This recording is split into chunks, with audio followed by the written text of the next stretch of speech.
इस घटना के बाद पूरे अमेरिका में एक ही सवाल पूछा जा रहा है कि क्या अब वहां गृह युद्ध शुरू हो सकता है। मैं आपको बड़ी स्क्रीन पर कुछ चौंकाने वाले आंकड़े आज दिखाना चाहती हूं। अगर आप इस ग्राफ को देखेंगे, ये जो ग्राफ अब आपके स्क्रीन पर यहां आने वाला है, तो ये ग्राफ आपको बताता है अमेरिका में एक्स पर सिविल वॉर शब्द का जिक्र क्यों इतनी बार किया जा रहा है।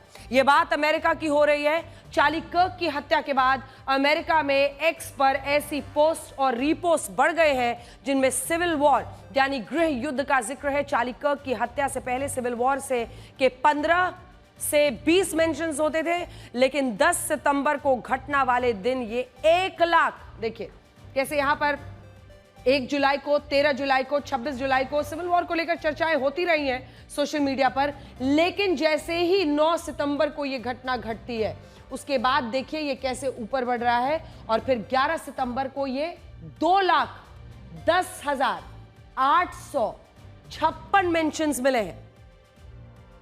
यानी आप कल्पना कीजिए 10 सितंबर को घटना वाले दिन ये 1,29,710 पर पहुंचता है, इस तरफ 710 पर पहुंचता है और फिर 2,10,856 पर अगले दिन पहुंच जाता है। यानी इतने अमेरिका के लोग सिविल वॉर की बात कह रहे हैं, या फिर सोशल मीडिया पर लोग, वो किसी भी देश के हो सकते हैं, सोशल मीडिया पर इसकी चर्चा हो रही है। जब पिछले साल चुनाव प्रचार के दौरान राष्ट्रपति ट्रंप पर गोली चली थी, तब भी एक्स पर सिविल वॉर इतना जिक्र नहीं हुआ था उसका।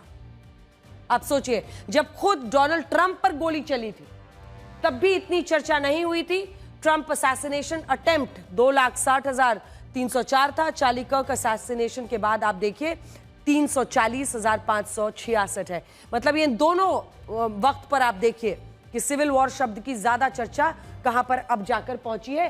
टोटल मिलाकर हम आपको बता रहे हैं 2 दिन में, जो कि चार्ली कर्क की हत्या के बाद हुआ है, 3.5 लाख के करीब पहुंच गया है। इतनी उस वक्त भी नहीं हुई थी जब डोनाल्ड ट्रंप पर गोली चलाई गई थी।